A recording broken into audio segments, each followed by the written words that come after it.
এইবার নরেন্দ্র মোদীর পদত্যাগের জন্য ভারতের বিভিন্ন স্থানে আন্দোলন করছে শিক্ষার্থী সহ বিভিন্ন পেশার মানুষ। কিন্তু হঠাৎ কেন নরেন্দ্র মোদীর পদত্যাগের জন্য আন্দোলন করছে বিক্ষোভকারীরা? জানতে খবরের শেষ পর্যন্তই থাকুন। এর আগে আরজি কর কাণ্ডে এক নারী চিকিৎসককে ধর্ষণের অভিযোগে ফুঁসে ওঠে পশ্চিমবঙ্গ। বিচারের দাবিতে আন্দোলনে নামে শিক্ষার্থী সহ বিভিন্ন পেশার মানুষ। এরপরে সেই আন্দোলন গিয়ে গড়ায় এক দফা দাবিতে, আর সেটি হলো মমতা ব্যানার্জির পদত্যাগ। কিন্তু হঠাৎ কি এমন কাণ্ড হলো যার জন্য পশ্চিমবঙ্গের বিভিন্ন রাজ্যের মানুষ বিক্ষোভ করছে নরেন্দ্র মোদীর পদত্যাগের জন্য? ছত্রপতি শিবাজির মূর্তি ভেঙে পড়ার ঘটনাকে কেন্দ্র করে উত্তাল হয়ে উঠেছে ভারতের মহারাষ্ট্র। মূর্তি ভেঙে পড়ার ঘটনার প্রতিবাদে পথে নামল বিরোধী গোষ্ঠী মহাবিকাশ আঘাড়ি। গোষ্ঠীর মুম্বাইয়ের পথে জুতা মারো কর্মসূচিতে যোগ দিয়েছেন শরদ পাওয়ার, উদ্ধব ঠেকারের মতো নেতারা।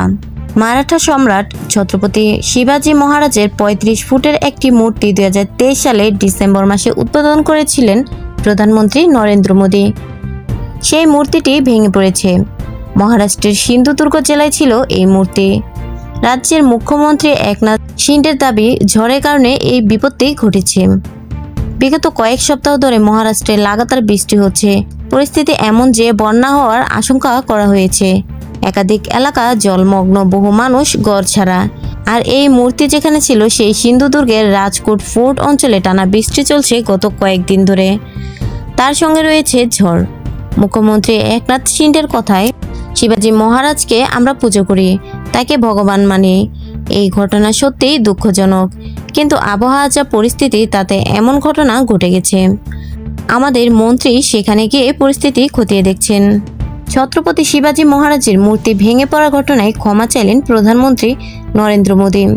শুক্রবার পালঘরে এক অনুষ্ঠানে ওই ঘটনার জন্য প্রকাশ্যে ক্ষমা চেয়ে প্রধানমন্ত্রী বলেন, এখানে মাটিতে পা রাখার সঙ্গে সঙ্গেই মূর্তি ভেঙে পড়ার ঘটনায় ছত্রপতি শিবাজি মহারাজের কাছে ক্ষমা চেয়েছি। মূর্তি ভাঙার ঘটনায় যাদের ভাবাবেগের ধাক্কা লেগেছে তাদের কাছেও ক্ষমা চাইছি। শিবাজি মহারাজকে যারা ভগবান হিসেবে মানেন তাদের কাছে নতমস্তকেই ক্ষমা চাইছি। আমি জানি ভক্তদের কাছে আরাধ্যের চেয়ে বড় কিছুই নেই। গত বছরের ডিসেম্বরের ৯ দিবসে ছত্রপতি শিবাজি মহারাজের আবক্ষ মূর্তির উন্মোচন করেছিলেন প্রধানমন্ত্রী নরেন্দ্র মোদী।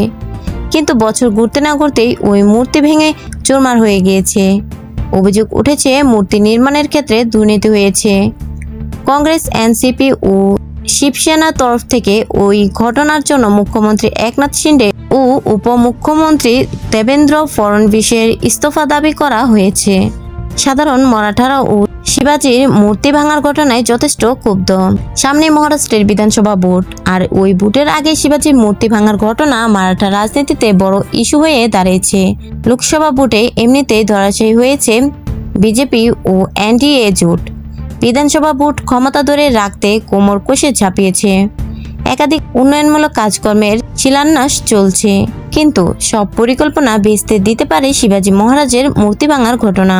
আর এই ঘটনাকে ঘিরেই চলছে অনেক জল্পনা কল্পনা, চলছে বিভিন্ন রাজ্যে আন্দোলন। আর সেই আন্দোলনের এক দফা দাবি নরেন্দ্র মোদীর পদত্যাগ।